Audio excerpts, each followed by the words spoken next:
Boebert will allow a seat vacated by congressman who criticized the GOP's extremes. Former Republican U.S. Rep. Ken Buck resigned from Congress frustrated by a flank of the GOP's unwavering devotion to former President Donald Trump.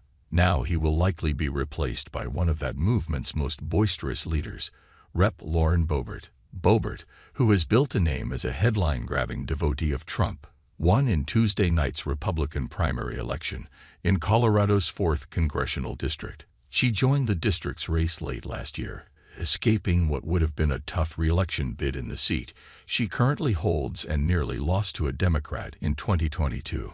The Congresswoman's political play appears to have succeeded. Buck's hopes for a more tempered Congress apparently did not, at least in his former seat. While other Republican candidates in Boebert's vein lost their primaries in Colorado on Tuesday, Boebert has a clear road to victory in a dark red district that threw its weight behind Trump in 2020. After her win Tuesday, Boebert donned reflective gold shoes of a style sold by Trump and a Make America Great Again hat with his signature, and defended her unyielding politics.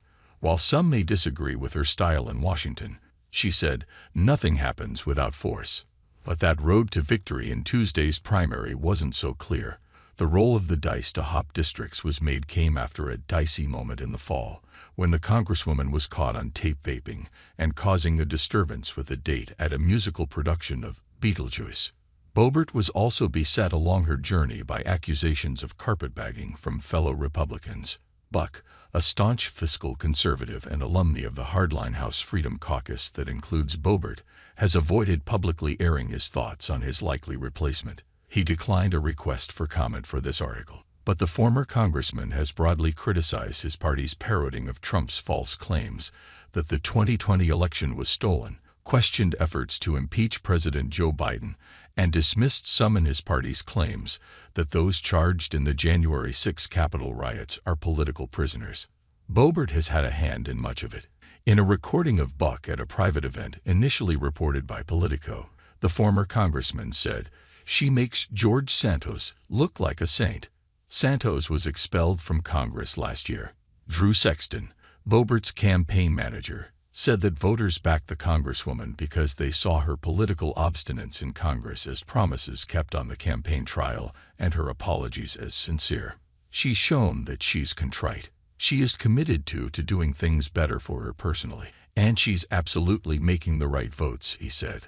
The replacement of more traditional Republicans with MAGA adherents is a broader trend, said Seth Maskett, director of the Center on American Politics in Denver.